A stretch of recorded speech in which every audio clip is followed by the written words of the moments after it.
Proverbs chapter 5. Noong nakaraang Biyernes, June 12, 2026, ay pinaunahan ni President Ferdinand Marcos Jr. ang paggunita sa ika-128 na anibersaryo ng kalayaan ng Pilipinas o Independence Day sa saan ba yun?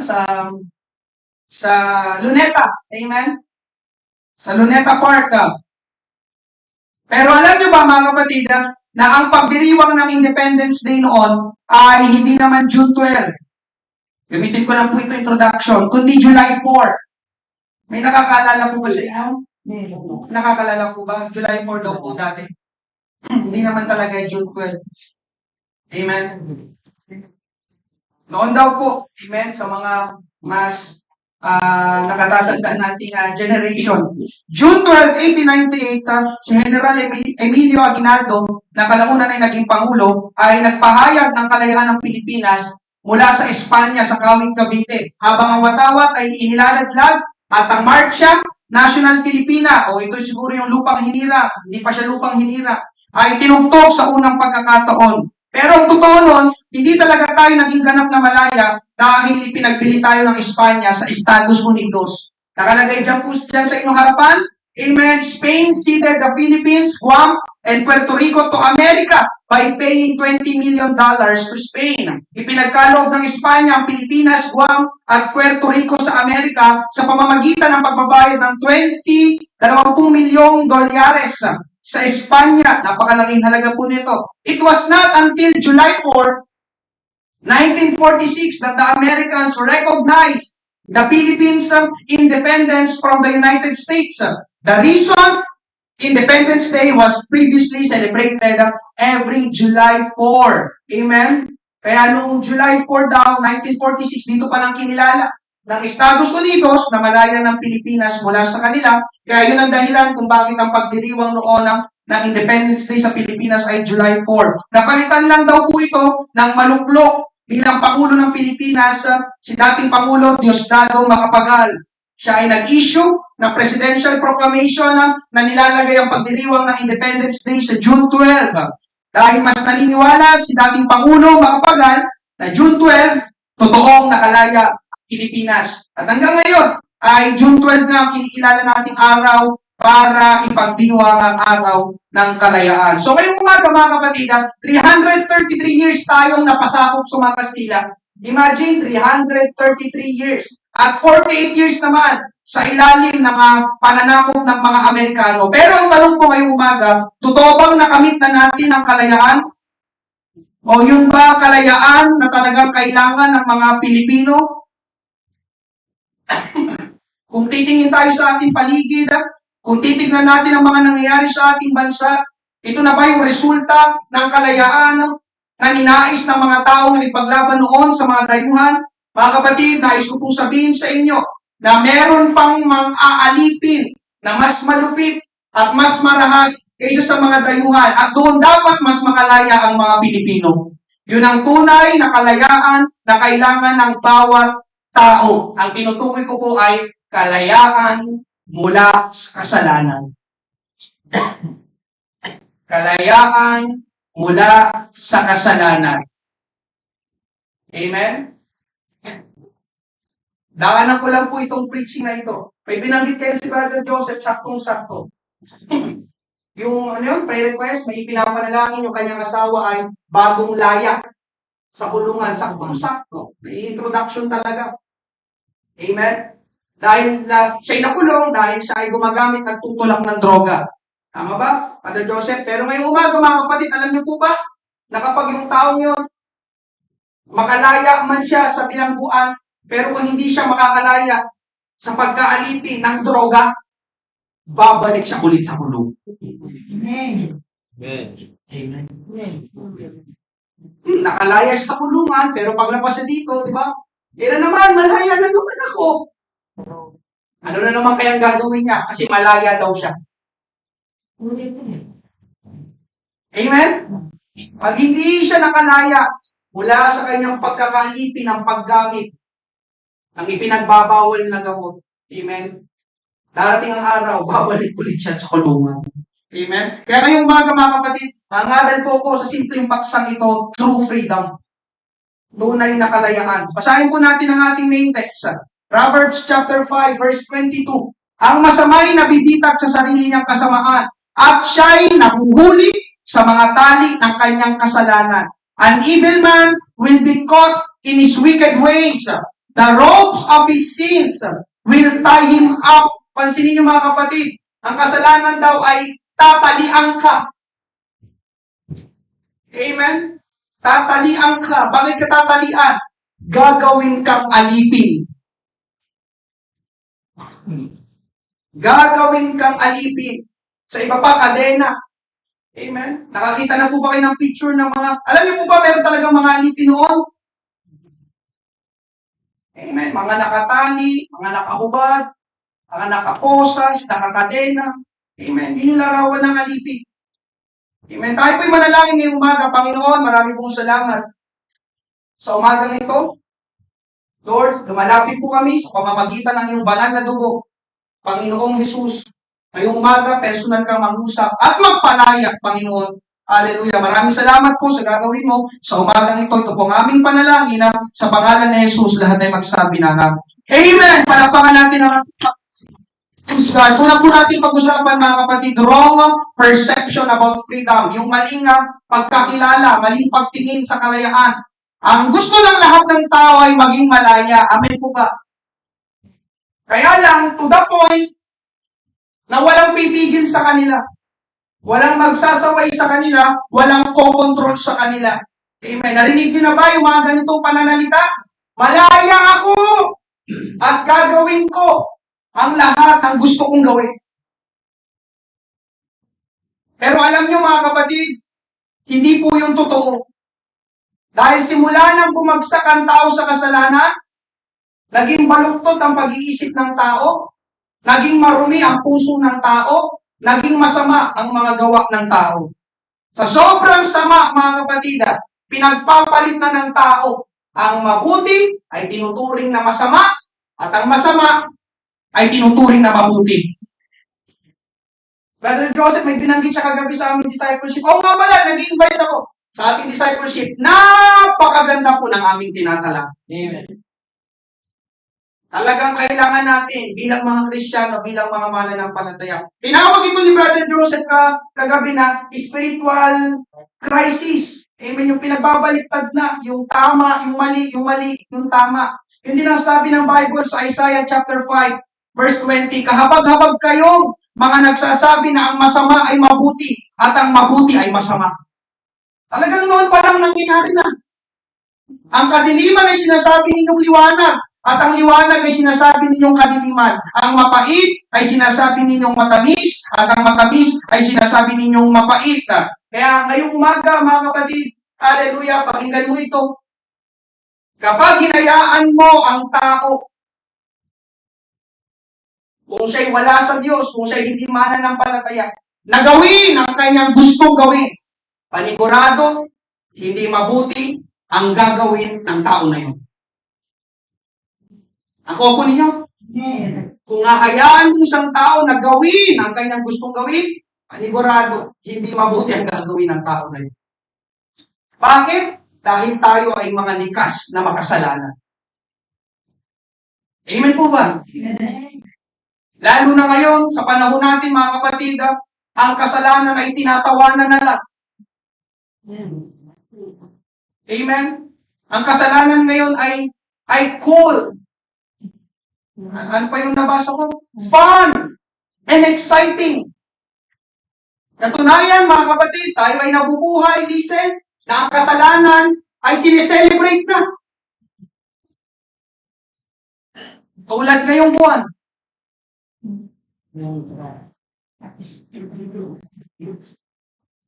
Kabi-kabila ang pagdiriwang ng LGBT. Kasi meron silang tinatawag na Pride Month. Sa Quezon City, may kita nyo po ito, nagkaroon pa sila ng parada o marcha sa isang mall na layuning ipagdiwang ang karapatan ng bawat individual, pakinggan nyo po na malayang piliin. Malaya. Malayang piliin. Ang kanilang sexual orientation, gender identity, and expression. Amen. Pero ang kanilang ginagawa, mga kapatid, ay kasalanan sa mga mata ng Diyos. Diba? May kalayaan.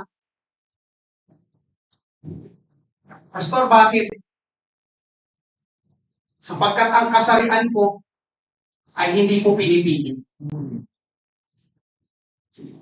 Diba po ba kayo? Kung anong kasarian natin, pagkapanganak natin, yun ang kasarian na binigay sa atin ng Diyos. Gusto ko pong malaman ng bawat isa ngayong umaga na hindi po nagkamali ang Diyos na ikaw ay pinanganak na lalaki. Hindi po nagkamali. Hindi po nagkamali ang Diyos nang ikaw ay ipinanganak na babae. Kaya kapag pinapalitan mo yung kasarian, parang sinasabi mo sa Diyos, Lord, nagkamali ka. Ay, nandiyan pa po ba kayo? Amen. Amen.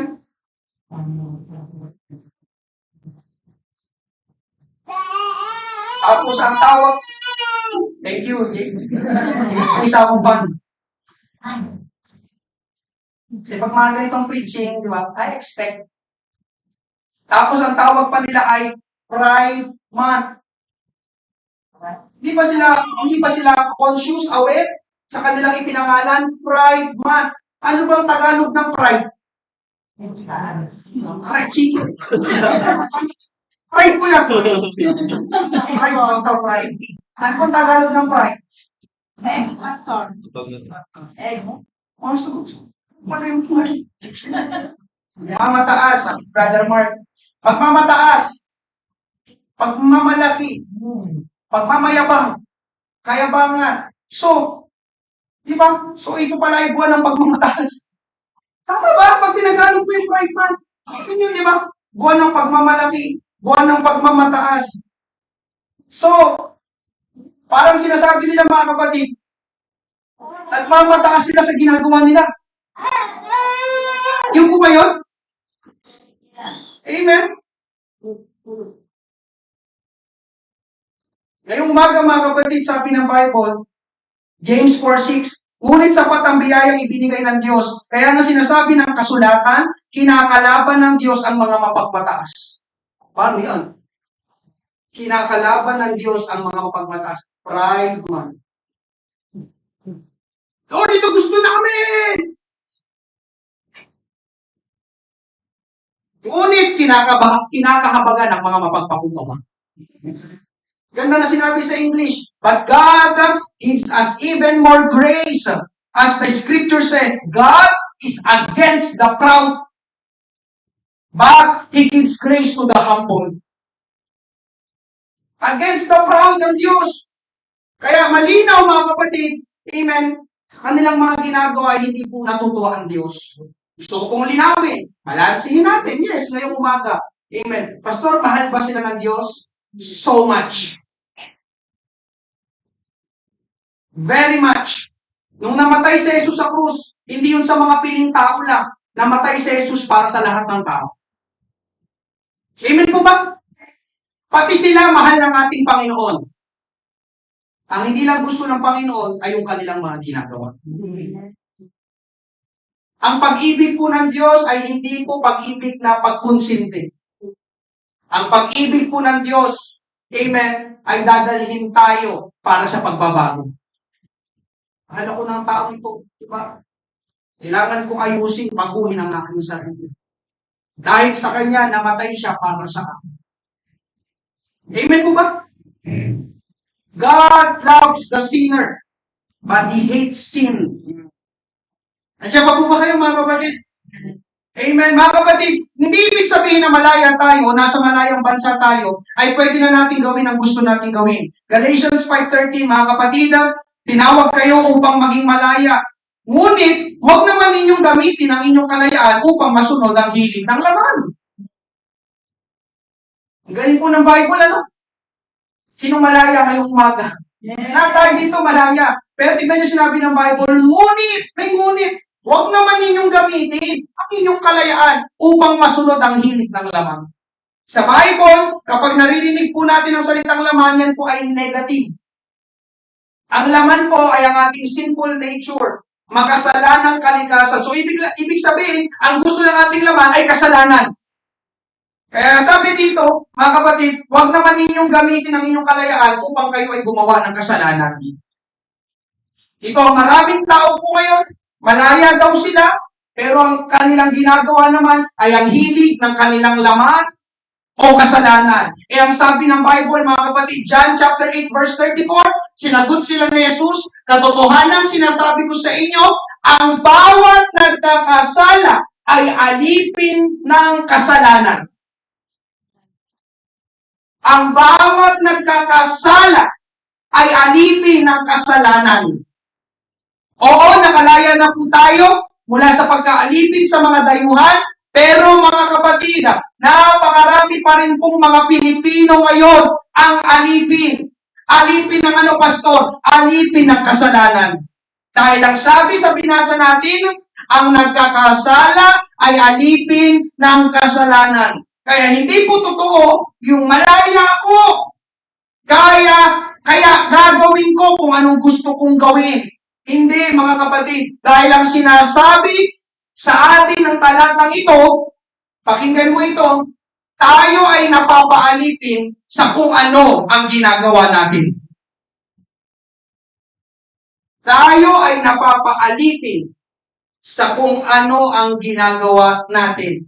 Kaya kapag ang ginagawa natin ay kasalanan, tayo ay alipin ng kasalanan. Kaya kung ikaw ay nagsasabi na malaya ka, i-check mo kung anong ginagawa mo. Nandiyan pa po ba kayo? Kung inaabot ka ng hanggang alas 3 ng madaling araw, kaka-cellphone, hindi ka malaya. Alipin ka ng cellphone.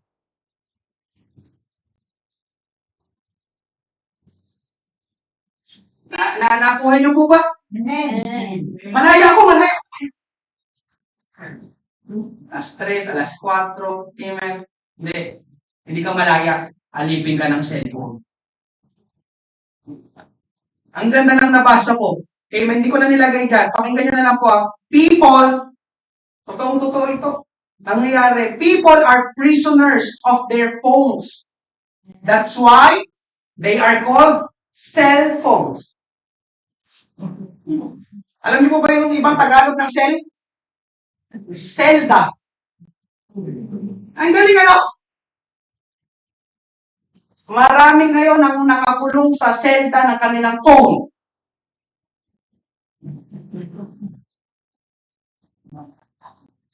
Andiyan pa po ba kayo? Amen? Baka may kakilala po kayo. Halos araw-araw o gabi-gabi na lang nalasing. Anong tawag doon? Malaya siya? Alipin siya ng alak.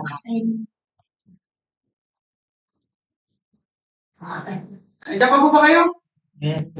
O, sino dito yung kapag may narinig ka na hindi maganda tungkol sa'yo, nagre-react ka kagad? Lumalabas agad yung pangil mo. Sinabi niya yan? Sinabi niya yan? Teka! Sugurin natin! Alam niyo mga kapatid, ang totoo nun, alipin ka ng iyong emosyon. Ng iyong damdamin. Amen po ba? Romans 6:16, hindi ba ninyo alam na alipin tayo ng anumang sinusunod natin? Kaya kung sinusunod natin ang kasalanan, alipin tayo ng kasalanan. Amen? Kaya wrong perception about freedom. Maraming tao ang nag-aakala na sila'y malaya, pero sa kanilang ginagawa at pamumuhay, sila pala ay alipin ng kasalanan. At hindi po ito magandang balita, mga kapatid, na ang tao ay alipin ng kasalanan. Amen? Pangalawa, pag-usapan po natin, sin is sin. Ang kasalanan ay kasalanan. Sin is sin. Amen? Nakakalungkot. Katulad na sinabi ko kanina, pinapababaw at pinapagaan ng tao ngayon ang kasalanan para magmukhang appealing sa tao. Pero gusto kong sabihin sa bawat isa ngayong umaga, kahit kailan, hindi magiging mababaw at magaan ang kasalanan sa ating buhay. Tandaan natin mga kapatid, ang kasalanan ay palaging pabigat sa buhay ng tao. That's why I am preaching this. Amen? Ang kasalanan ay palaging pahirap sa buhay ng tao. Amen? Kahit anong gawin ng tao na pag-adjust para magbukang katanggap-tanggap ang kasalanan, ngayong umaga mga kapatid, God will never accept sin. Amen? Sin will always be unacceptable to God. Diba, tinatanggap ko yung kasalanan, pero sa Diyos, mga kapatid, amen, kahit kailan, hindi niya tatanggapin ang kasalanan. Amen? Malakay chapter 3 verse 6, sinabi pa ng Panginoon, ng mga hukbo, ako ang Panginoon, ay hindi nagbabago. Matthew 24:35, ang langit at lupa ay maglalaho, ngunit ang mga salita ko ay mananatili magpakailanman. Hindi po nagbabago ang Diyos at ganun din ang kanyang pagtingin sa kasalanan. Hindi nagbabago ang salita ng Diyos at ganun din ang sinasabi nito sa kasalanan. Kaya ang kasalanan ay kasalanan. Sin is sin. Amen? Pinapangaral ko po ito ngayong umaga mga kapatid. Amen? Hallelujah. Tumingin ka lang sa iyong paligid. Amen? Ang kasalanan ay ang all-time number one na pinaka-problema pa rin ng lahat ng tao sa buong mundo. All-time number one. Amen? Alam niyo yung pinaka-ugat palagi ng mga hindi magagandang pangyayari nangyayari sa ating kapaligiran? Kasalanan. Amen? Ano man ang lahi, saan ka man nakatira, kasalanan palagi ang pinakaugat ng problema at paghihirap ng tao. Amen? Kaya hindi po magandang balita mga kapatid kapag ang tao ay alipin ng kasalanan. Alam niyo po kung bakit? Because sin destroys everything. Yes, you heard it right. Sin will destroy everything. Sin everything. Everything.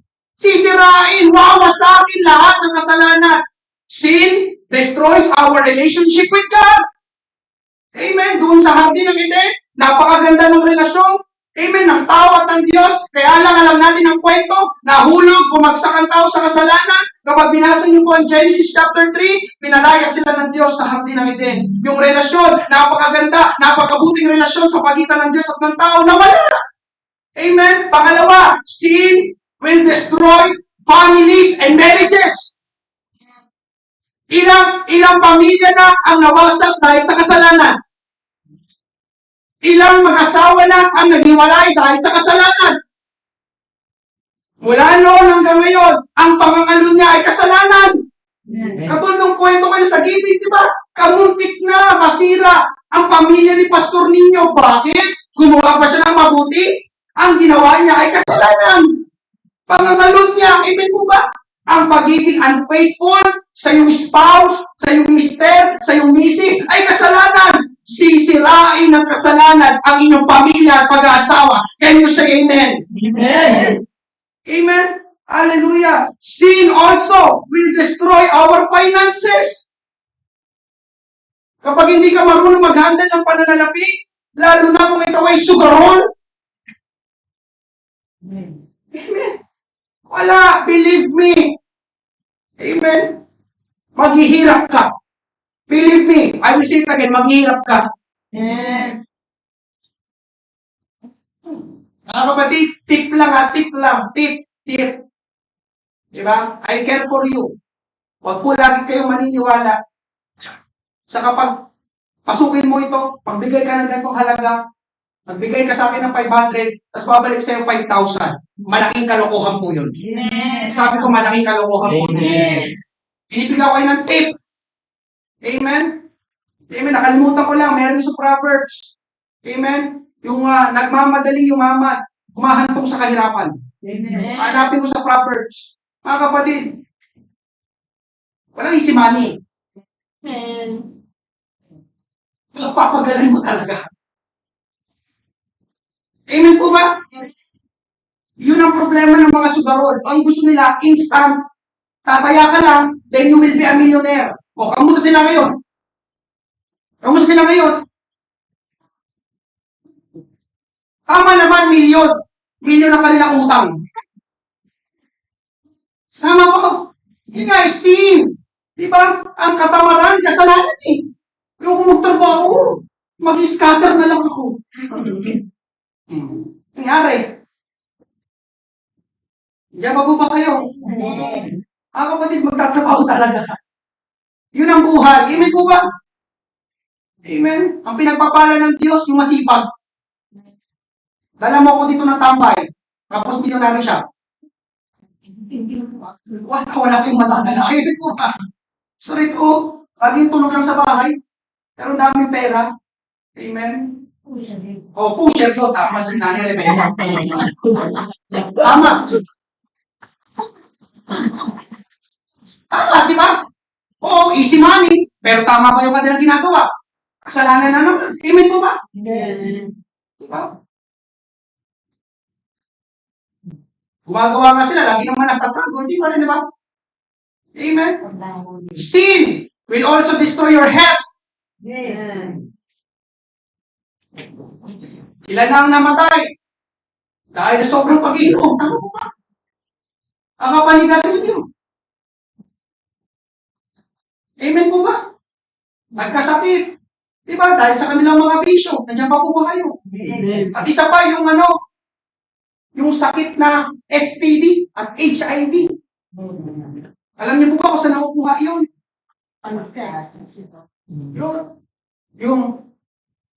Ay, hindi ka dapat sipingan, pero sinisipingan mo. Nandiyan pa po ba kayo? O papalit-palit ng sinisipingan. Amen? So, kasalanan na naman. Immoralidad. Di ba rin mo? Yung kasalanan talaga, lagi may epekto na sisirain ang iyong buong buhay. Lahat ng nasa iyo, sisirain ang kasalanan. Amen. May isa akong kamag-anak, patay sa HIV. May isa akong kababata, patay sa HIV. Amen? Nandiyan pa po ba kayo mga kapatid? Sin destroys everything. Amen? Ganun ang ginagawa ng kasalanan, nang wawasak at pumapatay. Ang ganda ng sabi ni Pastor Joe Campbell. Amen. Where you find sin, things always begin to die. Amen. Kung saan ka makahanap o kung saan may kasalanan, doon may mamamatay. Amen. Dahil sabi ng Bible, mga kapatid, pagpasok ng kasalanan, ang kasunod ay kamatayan. Romans 5:12, kaya kung paano sa pamamagitan ng isang tao ay pumasok ang kasalanan sa sanlibutan at sa pamamagitan ng kasalanan ay ang kamatayan. Kaya dumating sa lahat ng mga tao ang kamatayan sapagkat ang lahat ay nagkasala. Amen? Hallelujah. Ngayong umaga, mga kapatid sa ating Panginoon, alagpasan ko na yung ilang mga verses. Amen? Kwento ko sana sa inyo yung buhay ni Haring David. Sa susunod na lang, kapag bumalik po kayo. Amen. Hallelujah. Mga kapatid, balikan natin yung ating main text. Pabalikan natin. Proverbs 5:22. Nandiyan sa pinaka, medyo baba, bago mag-third point. Ang masamay na bibitan sa sarili niyang kasamaan at siya'y nahuhuli sa mga tali ng kanyang kasalanan. Mga kapatid, kapag ikaw ay natalian ng kasalanan, naging alipin ng kasalanan, pakinggan mo ito. Hindi ka basta-basta pakakawalan ng kasalanan. Diyan pa po ba kayo? Pakinggan mo yun. Amen? The more na gumagawa o bibigay tayo sa kasalanan, the more na natatali tayo sa kasalanan. The more na nagiging alipin tayo ng kasalanan. Hanggang sa maubos ka, hanggang sa mapahamak ka, hanggang sa mamatay ka. Alam niyo kung bakit? Because sin doesn't care. Sin has no mercy. Sin has no grace. Amen? Ang gusto niya mga kapatid, lahat ng tao pahirapan, wasakin at patayin ang kasalanan. Ay kakilala ako, amen, matanda na siya, isang araw sa sobrang sakit ng tiyan niya na hindi na niya kinaya hanggang sa nagpadala na siya sa ospital. Yun pala ay appendicitis. Pinayuhan siya ng doktor na huwag nang manigarilyo dahil grabe itong tatay na ito na grabing manigarilyo. Tumigil siya sa paninigarilyo, pero 3 linggo lang ata pagtapos nun, amen, balik na naman siya sa paninigarilyo. Yun mga kapatid, yung itsura ng Proverbs 5:22. Kapag ikaw ay tinalian ng kasalanan, hindi ka basta-basta makakawala dito. Amen? Hallelujah. Ngayong umaga, amen, huwag kang mag-alala dahil may pag-asa sa ating Panginoon. Gusto at kaya tayong palayain ng ating Panginoon. Ito po yung ating pag-usapan, true freedom. Amen. True freedom. Ito ang isa sa dahilan kung bakit naparito ang Panginoong Hesus. Luke 4:18. Ang Espiritu ng Panginoon ay sumasa akin dahil hinirang niya ako para ipangaral ng magandang balita sa mga dukha. Sinugo niya ako para ipahayag sa mga bihag, alipin, nalalaya na sila. At sa mga bulag na makakakita na sila, sinugo rin niya ako upang palayain ang mga inaapi. So naparito po ang ating Panginoong Hesus, mga kapatid. Bakit? Dahil nakita niya na ang daming inaalipin ng kasalanan. Ang daming pinapahirapan ng kasalanan. Ang daming winawasak ng kasalanan. Ang daming pinapatay ng kasalanan. At alam ng Panginoon na siya lang ang tanging makapagpapalaya sa tao sa pagkaalipin sa kasalanan. Mga kapatid, may umaga, hindi mo basta-basta kayang palayain ang iyong sarili sa kasalanan sa iyong sariling pamamaraan. Kailangan mo ang ating Panginoong Hesus. Kaya kanina yung testimony ni Brother Joseph, yung lalaki na yun na nakalaya sa kasalanan, hanggat hindi niya isinusuko ang kanyang buhay sa ating Panginoon, hanggat hindi niya tinatanggap si Jesus para maging Panginoon ng kanyang buhay, babalik lang siya sa paggamit at pagtutulak ng droga. Sapagkat ang tunay na kalayaan, mga kapatid, matatanggap at mararanasan lang natin sa ating Panginoong Hesus. John 8:36, kaya kung ang anak ang magpapalaya sa inyo, talagang magiging malaya kayo. Biblical. Nasa Bible. Ang anak na tinutukoy dyan ay walang iba kundi si Jesus Christ, the Son of God. Amen. Hallelujah. Bakit sa Jesus lang, mga kapatid? Tayo ay alipin ng kasalanan. At kung inyong pag-aaralan, noong unang panahon, ang alipin ay binibili. Ang alipin ay tinutubos para mapunta. Amen? Para mapunta sa iyo o maging pagmamayari mo. Alam niyo, mga kapatid, ganun ang ginawa ng Panginoong Hesus sa atin.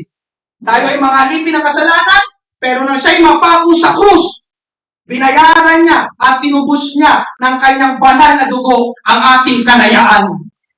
Yun ang tunay na independence. Palakpakan natin ang ating Panginoon. Hallelujah!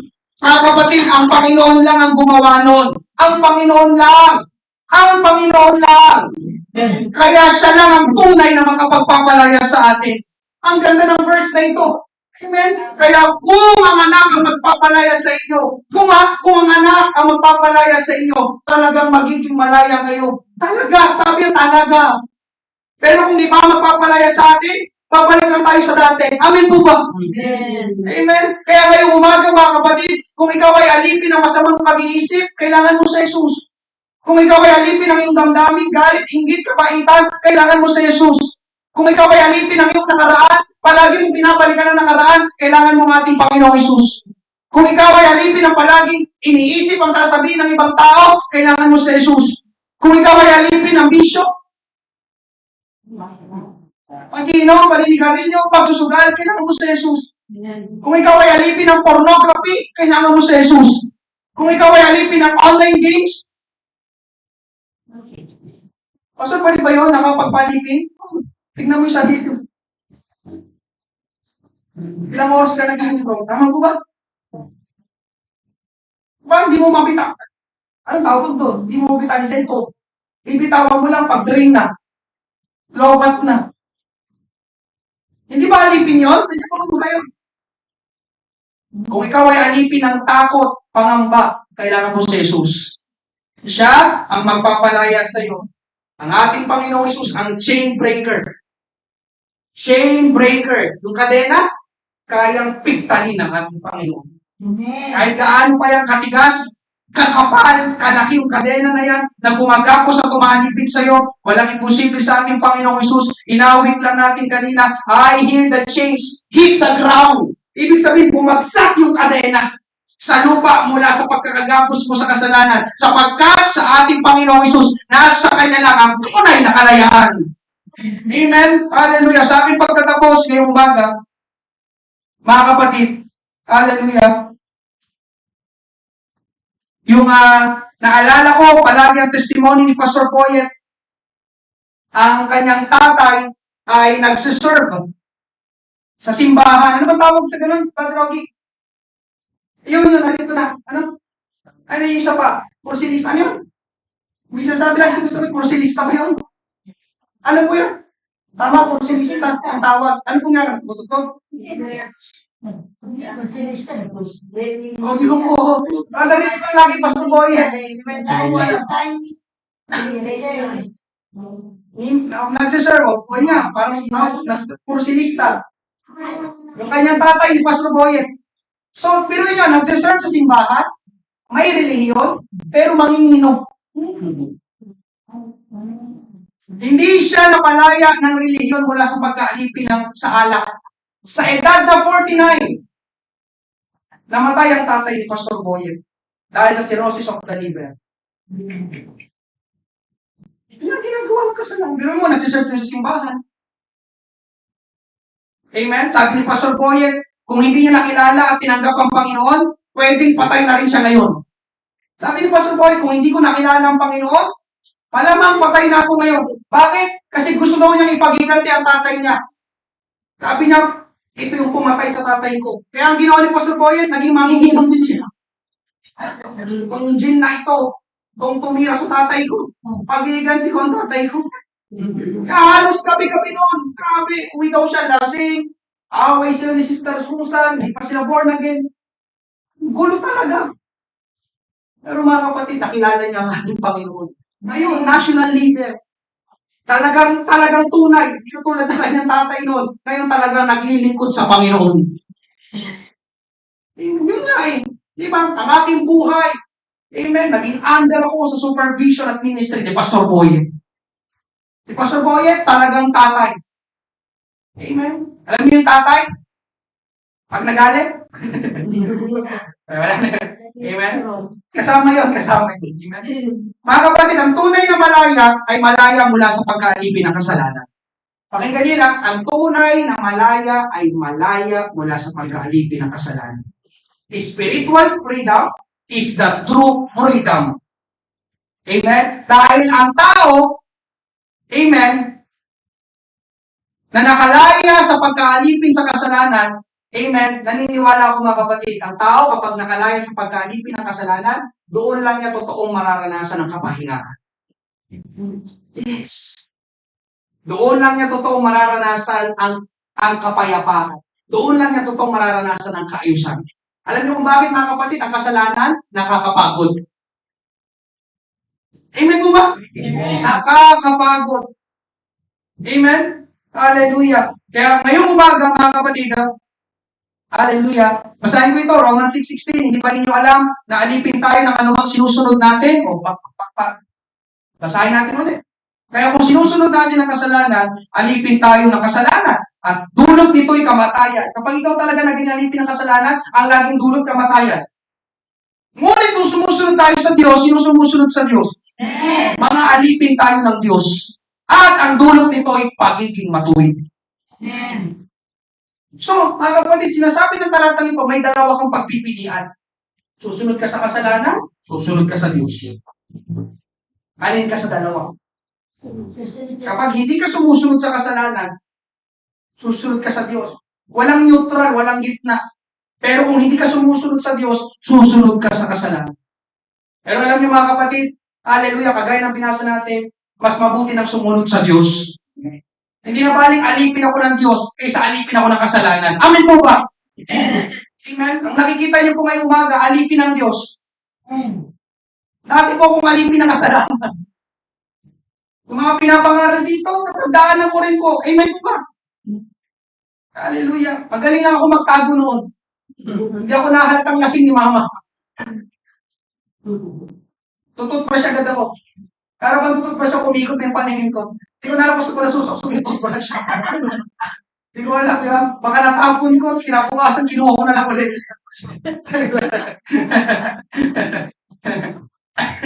Sa akin magtatapos, mga kapatid. Kaya na pa ako pagtatapos, ano? Merong isang kababayan natin, isang Pilipino, ang pangalan niya sa Abilino Roncal. Sa Abilino Roncal, buhay pa ata siya ngayon, pinansagan siyang tirador ng muntik. Narinig ko kay Pastor Boyet na isa pelikula pa ang kanyang buhay, pero hindi ko na mahanap sa internet. Nakausap siya personally ni Pastor Boyet. Amen? Pero napakatagal na ata. Masisearch nyo sa Google, meron siyang patotoo. Galing sa Philippine Star. Hanggang ngayon, masisearch nyo po, kinuha ko ito sa Google, sa Philippine Star. Ang pamagat ay Abilino, tirador ng munti, Roncal, 2 beses hinatulan ng bitag. Ito yung kanyang patotoo, babasahin ko po.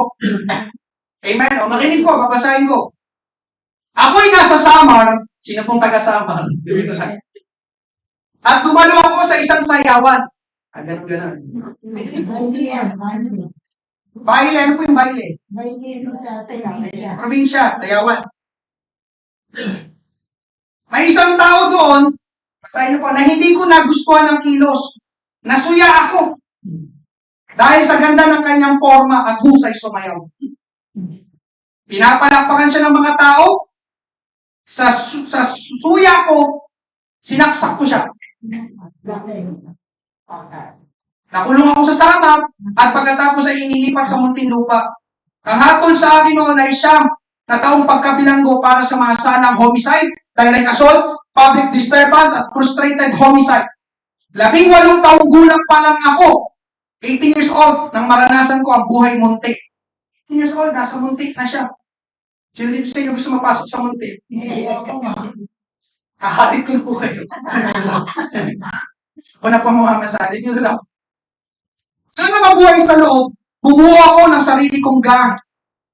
Sa loob ng muntik, nakapatay ako ng preso, dahil nainis ako sa sinabi niya. Nakakatakot mainis ito. Amen. Huwag mo inisin yung tao ito. Ha? Amen. Nakakatakot po ito mainis. Amen. Nabartuli na ako. 22 taon naman ang hatol sa akin para sa krimen na yun.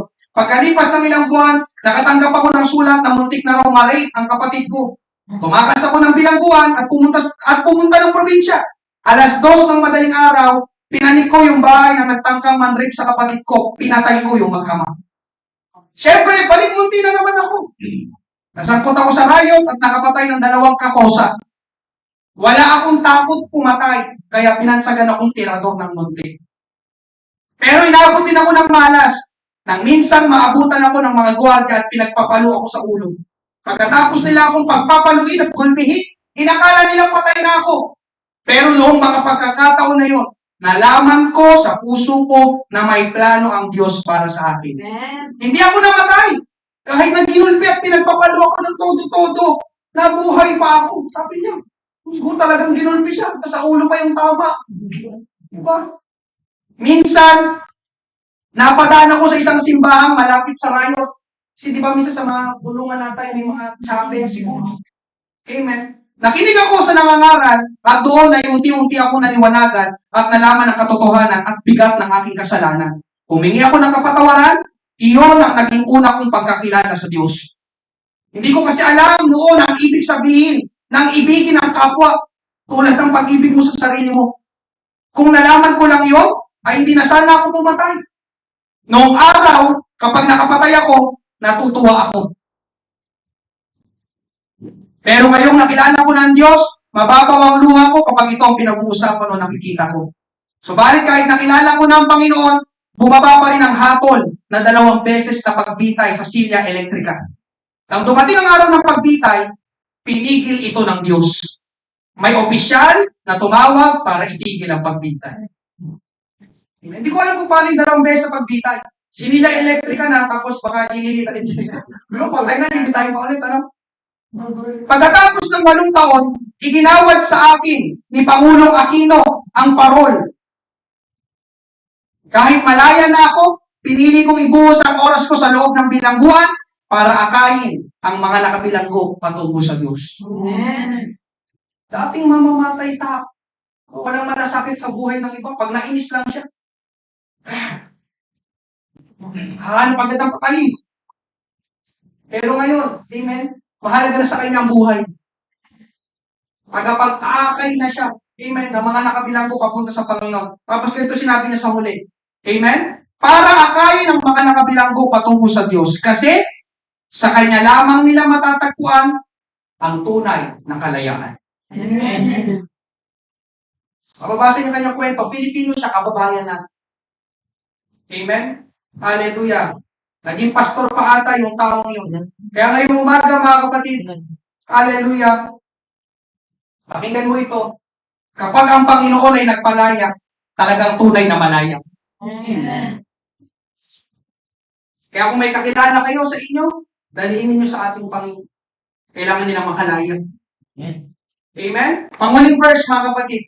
Psalm 107, 13, 16. Sa kanilang kagipitan, tumawag sila sa Panginoon at sila iniligtas niya sa kanilang pagdurusa.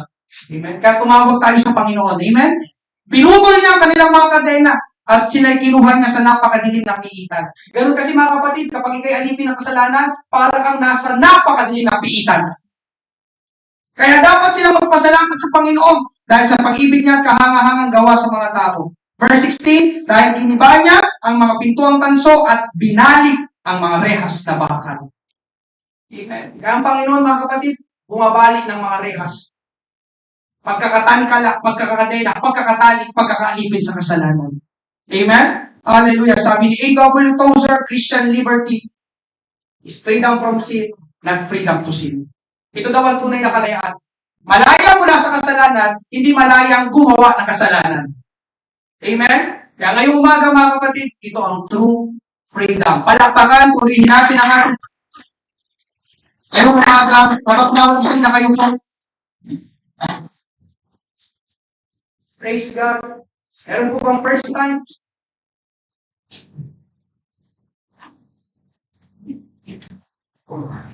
Sa umagang ito, amen, kailangan mong ating Panginoong Hesus. Siya ang magpapalaya sa iyo, magbabago ng takbo ng iyong buhay, kayang gawin ng ating Panginoong Hesus. Hallelujah. Mga kapatid, huwag tayong magpaalipin sa kasalanan. Napakalupit na Panginoon ng kasalanan.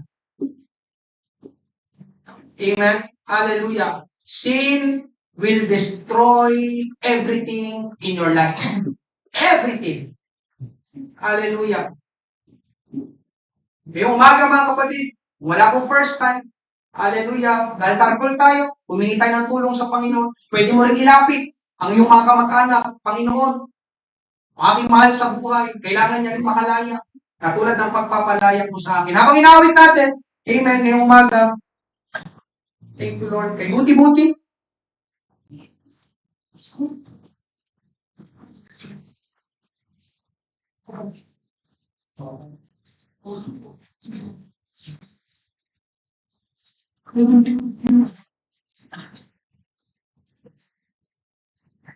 Yes, over.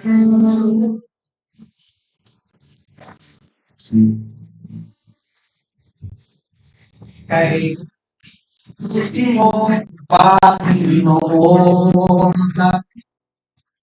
sa lahat ng oras, sa bawat araw, ika'y naging tapat kong mahal.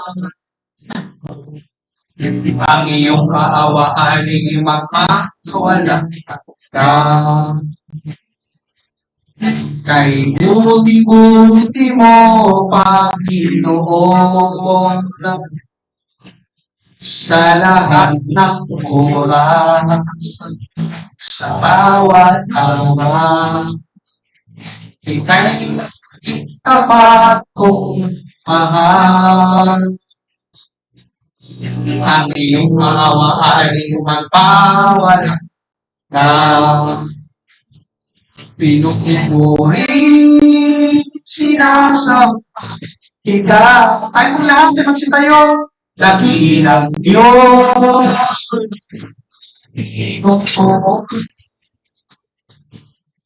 Tunay nga, ikaw walang katulad.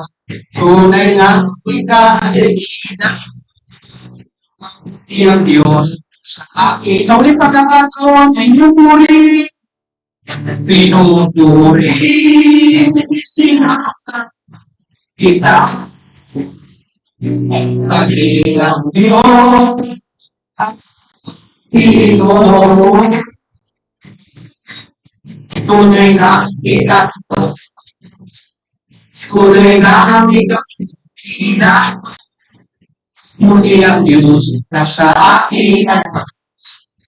Muli ang Diyos, mabuti ang Diyos na sa atin at mabuti ang Diyos, mabuti ang Diyos, at pulihin na sa naman natin, ato, Panginoon,